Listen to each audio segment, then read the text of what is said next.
Bem-vindos ao Baixo Clero, podcast semanal de política do UOL. Gravado toda quinta-feira, o programa conta com a participação dos blogueiros do UOL, Josias de Souza, Thales Faria e Leonardo Sakamoto. Sou do Baixo Clero, sem qualquer problema, mas é um sinal que todos têm espaço aqui nesse maravilhoso Brasil.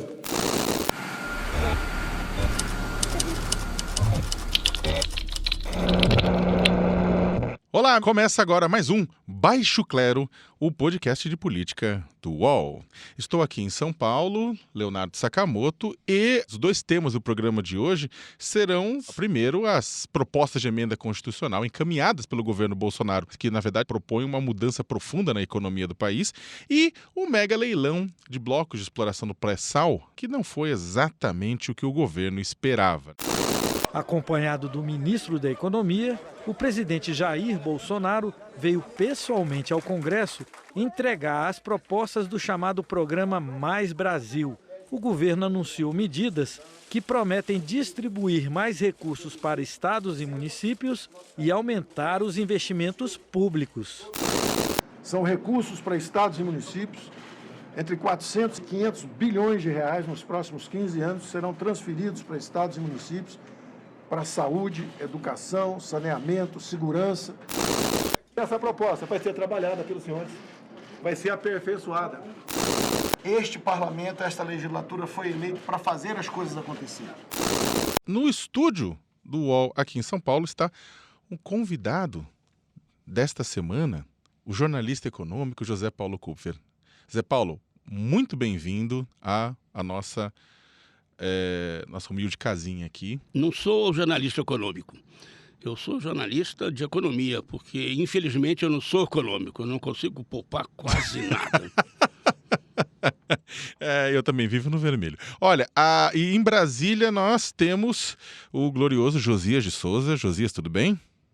O glorioso é bom, hein? Tudo bem e muito bem-vindo ao Kupfer. E o magnífico Thales Faria. Tudo bem, Thales? Tudo bem, magnífico é melhor ainda, né? Seja bem-vindo, Kupfer. A gente vai começar com a questão das PECs, né? A questão das propostas de emenda à Constituição. Eu queria pedir para o nosso convidado, Zé Paulo, para falar um pouco sobre estas três propostas, né? Como é que isso afeta a vida das pessoas e será capaz essas propostas de gerar crescimento e reduzir desigualdade? O que o ministro Paulo Guedes está tentando fazer, encaminhou primeiras três propostas, 3 PECs, ainda virão outras, inclusive dividindo a bola com a Câmara dos Deputados, Senado e Câmara tratarão desse assunto.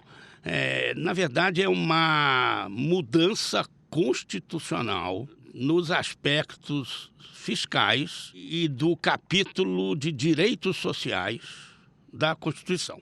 Então, é uma constituinte, sem ser convocada para isso, pela amplitude e ambição das propostas, é uma constituinte nos aspectos fiscais e de proteção social da Constituição, em vigor, de 88, que o ministro está tentando alterar. Então, no primeiro momento, antes de te falar o que vai afetar as pessoas, talvez as pessoas devam procurar entender por que vai afetar. Qual é a origem da resposta a essa pergunta? Então, nós temos uma enorme floresta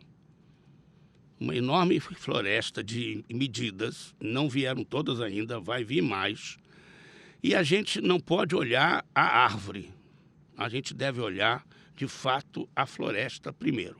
Então, a ideia dessa história toda, que tem confusão, já se sabe que tem artigos de uma PEC que falam de um assunto da outra PEC com textos diferentes, isso vai dar uma confusão enorme, além do problema de fundo dessas questões. A maneira como o governo, como Paulo Guedes encaminhou, é uma coisa que vamos chamar pré-caótica, e a discussão disso no fim do ano, agora não sei como é que vai poder andar de uma maneira mais eficiente, mais racional, mas a ideia por trás disso tudo é a ideia cara do ministro Paulo Guedes de reduzir o tamanho do Estado ao mínimo possível, abrindo espaços para o setor privado ocupar essas responsabilidades, essas funções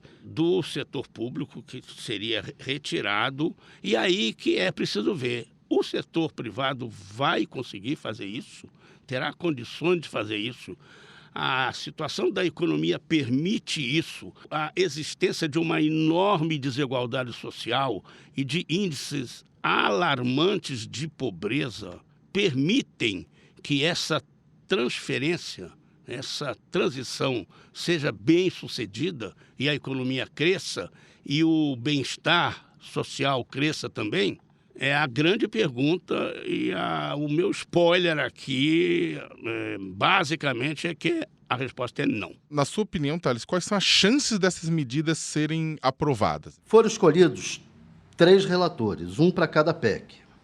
2 desses relatores são absolutamente governistas. Ou seja, do ponto de vista da escolha dos relatores, o governo não está em má situação. Só que a coisa não é tão assim, escolher relatores governistas ou não governistas. Esses projetos vão ter sérias dificuldades de tramitação, tanto no Senado, agora, como maior ainda depois na Câmara. Por quê? Começou errado de o governo apresentá-los pelo Senado, quando a ordem natural de apresentação de projetos é pela Câmara. O governo tem que apresentar sempre os seus projetos, primeiro na Câmara, aí ele vai para o Senado e depois volta para a Câmara. Para fugir do Rodrigo Maia e do Centrão, o governo resolveu entrar pelo Senado. Isso é um primeiro problema, porque vai chegar na Câmara já com mal-estar em relação ao Rodrigo Maia e ao Centrão. Outra coisa que isso mostra é uma aliança nova do governo. O governo sente que o Rodrigo e o Centrão estão bem articulados e procura se articular no Senado com o MDB e o Davi Alcolumbre. Josias, qual que é o papel do próprio governo federal nisso? Qual que é o papel do governo Bolsonaro nisso? Ele sai das cordas com esse pacote ou ele vai ficar a reboque, como aconteceu na reforma da Previdência, que o Congresso Nacional assume protagonismo e ele vai atrás tentando influenciar aqui e ali? A gente verifica que há, no momento, um descompasso muito grande entre as ambições da área econômica e os desacertos do setor que deveria cuidar da estabilidade política do governo. O general Luiz Eduardo Ramos, o atual coordenador político do Planalto, é um ministro muito jeitoso, mas deputados e senadores não enxergam nele um negociador credenciado pelo presidente da República. Num ambiente assim, o recomendável seria que o próprio Bolsonaro buscasse aliados e evitasse brigas, mas o presidente, cercado por filhos encrenqueiros e por conselheiros que querem ver o sangue dos adversários, ele não parece estar disposto a mudar a sua personalidade, ele está em outra sintonia. No momento, o Bolsonaro se dedica a implodir o seu próprio partido, o PSL, e se prepara para enviar para o Congresso um projeto que libera mineração em áreas indígenas, quer dizer, mais uma polêmica. No presidencialismo, a conjuntura tem a cara do presidente, e o Bolsonaro precisaria ser, nesse momento, a imagem da tranquilidade, mas ele insiste em ostentar a face da crise. O Paulo Guedes adoça o discurso, se aproxima do Congresso, tenta suprir a deficiência de articulação política do governo, mas ninguém substitui o presidente no presidencialismo. Então você nota que o governo tenta sair das cordas, tenta implementar uma agenda que vem desde a campanha. É lícito que faça, ninguém vai discutir o direito do governo de tentar implementar um projeto que saiu vitorioso nas urnas, mas a capacidade do presidente de aglutinar é incompatível com o desejo do Paulo Guedes de introduzir no sistema brasileiro a maior reforma do Estado, pelo menos desde a Constituinte de 88. Nesse processo todo, o Paulo Guedes, que é um dos pilares do governo Bolsonaro, né, por mais que seja aqui ou lá desmentido, ou como o pessoal mesmo colocou, questionado pelo próprio presidente da República, e o Guedes, ele é tido, ele é colocado pelo mercado, por parte da sociedade, como um dos fatores de credibilidade do governo. Agora, o Guedes também, ele parece insistir em escorregar. Ao invés de fazer a apresentação sobre os pontos aqui e ali de uma forma técnica, o Guedes acaba em entrevistas, né, acho que deixando transparecer um viés um tanto quanto insensível e autoritário da parte dele, né? Acho que nessa semana tivemos 2 casos que foram bem claros. Primeiro, numa entrevista que ele deu a Alexa Salomão, da Folha de São Paulo, em que ele falou que, aspas, né, olha, ele está falando do regime de capitalização, ainda defendendo, falando, você colocaria o Brasil para crescer, aumentaria a taxa de poupança, educaria financeiramente famílias mais pobres. Um menino desde cedo sabe que ele é um ser de responsabilidade quando tem de poupar. Os ricos capitalizam seus recursos, os pobres consomem tudo. Dá vontade de gritar, na verdade, porque o pobre consome tudo, porque o pobre não poupa, né? Eu acho que é meio óbvio, né? Por que uma grande parcela da população brasileira não poupa? É claro que tem gente que não tem educação financeira, mas a maior parte das pessoas é que não tem dinheiro para poupar. Então eu acho que há uma insensibilidade grande. O ministro, várias vezes no lançamento dos pacotes e tudo isso mais, ele acabou, na verdade, ele demonstra, não é de hoje que ele demonstra esse tipo de insensibilidade, né? E isso acaba trazendo mais ruído para uma discussão que já é complexa, ou seja, é desnecessário ele fazer esse tipo de colocação, a menos que seja muito importante para ele. Se for muito importante para ele, é preocupante, né? Outra coisa que... Aí tem outras coisas polêmicas, né? Do próprio pacote, que acho que vai ser discutido durante a sua tramitação, a questão da exclusão de municípios com menos de 5 mil habitantes e que tenham receita própria inferior a 10%, né, já causou muito ruído, em parte pelo projeto, mas em parte também pelas declarações do próprio Guedes, né? A outra questão, a questão do salário mínimo, né, o projeto que trata da questão emergencial de crise acaba transformando em emenda constitucional as próprias propostas do governo Bolsonaro de não crescer o salário mínimo acima da inflação em situações de crise, né? Então, e vamos lembrar que saiu ontem uma pesquisa do IBGE sobre os indicadores sociais, mostrando que a desigualdade social aumentou, e exatamente em parte por conta dessa menor contribuição do salário mínimo. No momento de crise, o salário mínimo cresce menos, então a desigualdade social aumenta nesse processo desde que a crise econômica tornou-se mais severa, ou seja, o salário mínimo é importante para reduzir a concentração de renda. A gente poderia tomar como parâmetro, como assim, referência para tramitação desses projetos todos, a reforma da Previdência.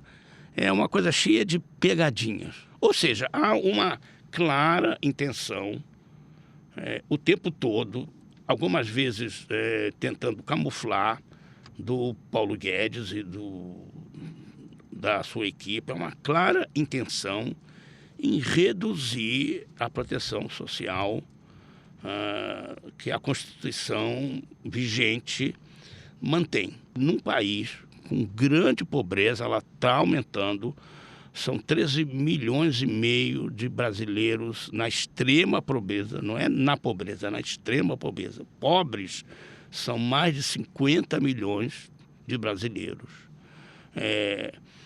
Se você não tem uma sociedade de massa, como é a brasileira, com capacidade de consumir, você não tem crescimento. Você não consegue crescer se as pessoas não consomem. Você não consegue ter investimento, especialmente privado, porque o investimento privado, com toda razão, porque ele é privado, ele visa o retorno desse investimento, o que ele aplica com o funcionamento da economia e do negócio tem que render mais do que foi aplicado, senão também não faz sentido.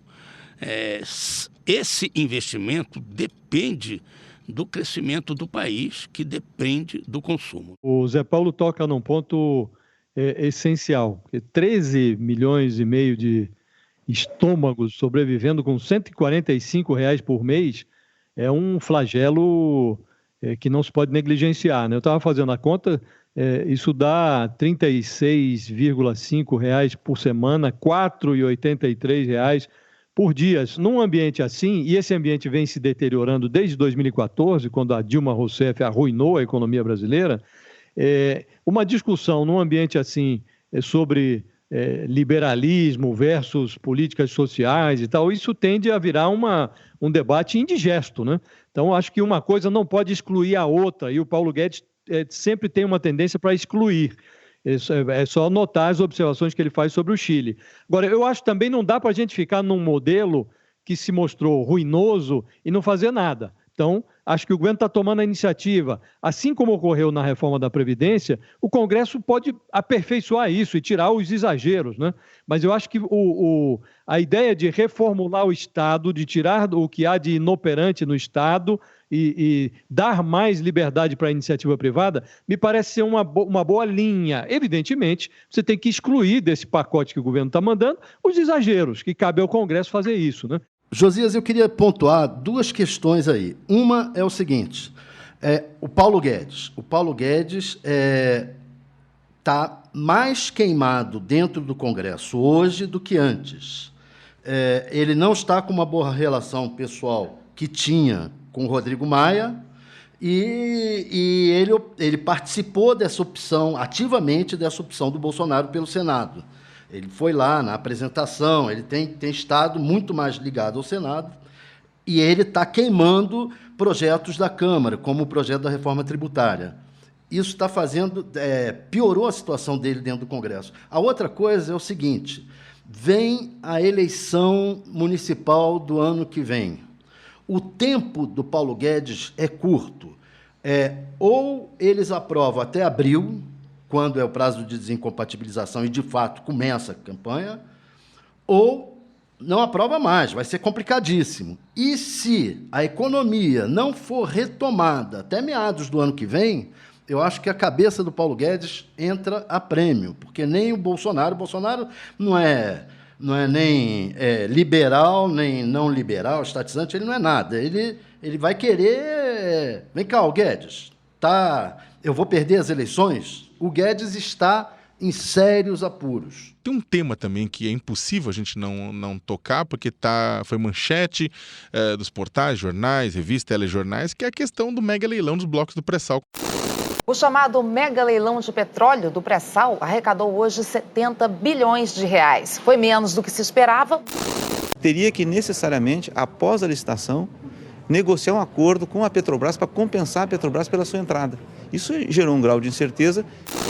Flopou os leilões? Foi um fracasso? Não foi um fracasso? Foi uma frustração? Como é que foi? Nesse leilão aí, o que aconteceu foi que, no final, o preço exigido foi alto. Havia um risco altíssimo envolvido, que era uma cláusula de negociação com a Petrobras, de compensação dos investimentos que ela já fez na área, uma coisa que tinha regras, critérios, mas não estava definido. Então, você imagina, você arremata um leilão, gasta uma grana e ainda vai ter que discutir uma parcela que você não sabe qual de quanto que você vai ter que pagar. A questão também com relação ao petróleo é o seguinte, esse leilão muito peculiar, raríssimo no mundo, você está leiloando áreas que já são exploradas ou contingente a áreas que já são exploradas, tem petróleo, não tem nenhum risco exploratório que você vai correr ao entrar nisso aí, você não vai gastar 5, 6 anos para começar a extrair petróleo, você vai tirar e quase que imediatamente, assim que você se instalar definitivamente, você está tirando o petróleo.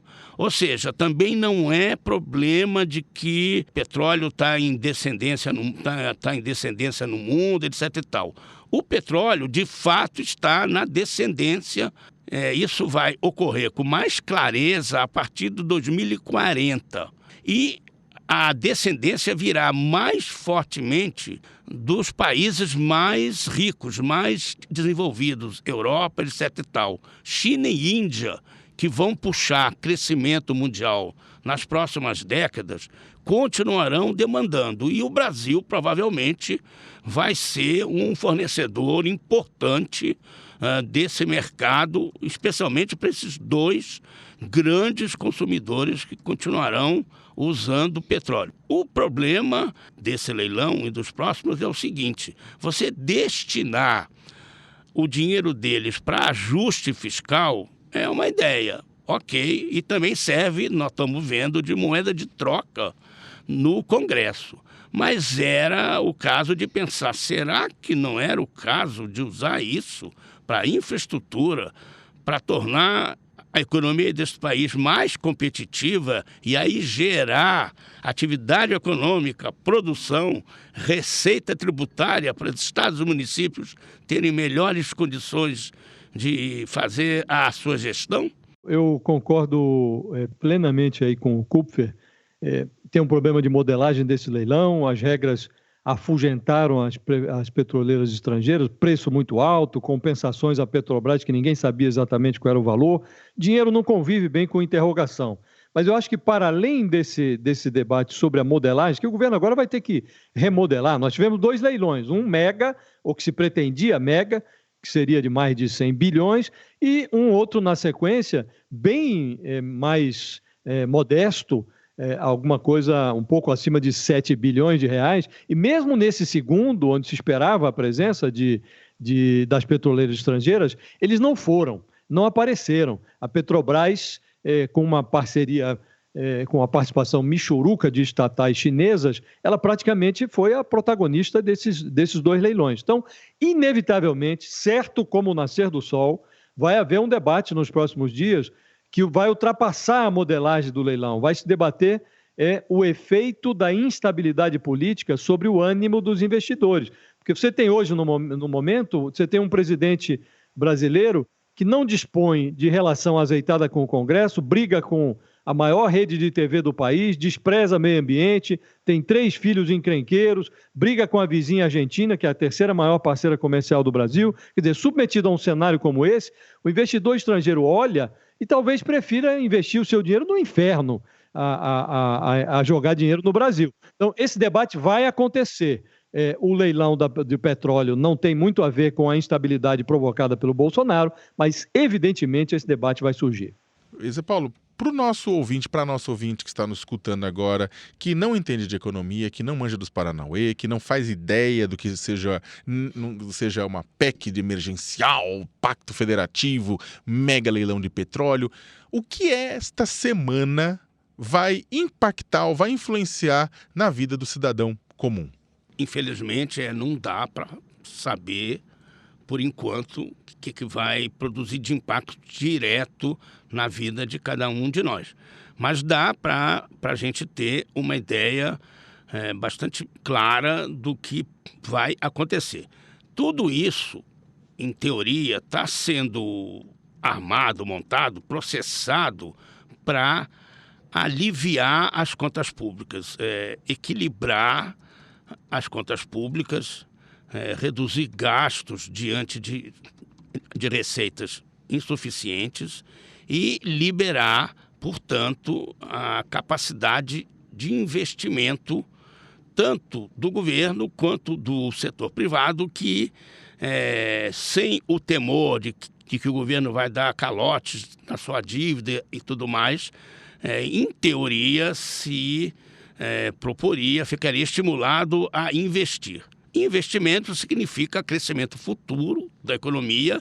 Crescimento futuro da economia significa emprego futuro da economia, significa salários mais altos na economia. Então, em tese, tudo isso, se bem resolvido, resultaria em crescimento da economia e mais bem-estar, vida melhor para todo mundo. Esse pacote que foi anunciado, o leilão de petróleo, isso não vai interferir em nada no café com leite das pessoas que estão nos ouvindo.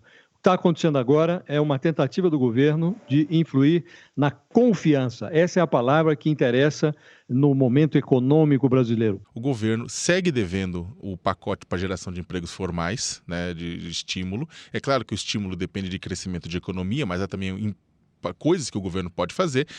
Era para ter sido lançado agora, na quinta-feira, ficou para a semana que vem, ao que tudo indica, e o governo deve insistir em desoneração de folha de pagamento, né, que colocaram isso principalmente para quem está começando no mercado de trabalho e os mais idosos, e uma ou duas medidas, mas o governo já avisou que não vai adotar nenhuma ação para fortalecer investimento público nesse sentido, para geração de empregos. O Guedes não acredita nisso, e o Bolsonaro também já tinha dado entrevista dizendo que tem dó, tem pena de quem tem emprego, mas ele não gera emprego, é iniciativa privada, tirando o seu da reta. Você está falando que o Guedes não acredita, o Bolsonaro não acredita, e eu também ando muito descrente com essas nossas elites. Essa história de desoneração de folha de pagamento, desonera a folha, eles botam no bolso e não muda nada na economia. Isso é que me espanta cada vez mais. Os podcasts do UOL estão disponíveis em todas as plataformas. Você pode ver a lista desses programas em uol.com.br/podcasts. Recebe salário, faz transferência, pagamento, recarga de celular e até empréstimo, tudo sem taxa. PagBank, a sua conta grátis do PagSeguro. Baixe já o app e abra sua conta em 3 minutos. E agora o bloco das perguntas dos ouvintes. Quando você for no Instagram do UOL Notícias, bota lá #BaixoClero e faz sua pergunta. Então, eu vou começar com o Thales. A pergunta do @LuizioArruda. Por que não mexem nos salários dos juízes, desembargadores e carreiras militares? Não mexeram aí nessa PEC aí da emergência fiscal. O que é a PEC da emergência fiscal? É colocar gatilhos que permitam ao governo gastar menos quando se estivesse chegando perto de estourar a chamada regra de ouro do orçamento. Ou seja, a regra de ouro é o seguinte: você não pode pegar dinheiro emprestado para gastar no dia a dia, no custeio. Quando estiver chegando a estourar a regra de ouro, libera o governo para tomar medidas para diminuir gastos. Entre as medidas, uma das principais dela é segurar o salário do funcionalismo. Mas aí já excluíram juízes, desembargadores, carreiras militares, e vão excluir outras carreiras fortes. O nome do jogo se chama força do lobby. Quem tiver mais força no lobby, no Congresso, junto aos congressistas, senadores, quem tiver mais força vai conseguir ser excluído. E sempre é o andar de cima que tem mais força. Então, vai excluir esses, a conta é a mesma, vai significar que o andar de baixo tem que tirar mais. Agora eu vou perguntar para o Josias a pergunta de @farofa.deformiga. Por que, depois de tantas medidas autoritárias desse pacto, o povo não se mobiliza? Eu acho que o asfalto voltou para casa, mas desde 2013 ele já deu várias demonstrações de que pode voltar a qualquer momento a se manifestar. Não vejo nenhum movimento, até porque esse pacote acabou de ser anunciado. As pessoas estão com uma expectativa em relação à economia, não sabem para que lado vai.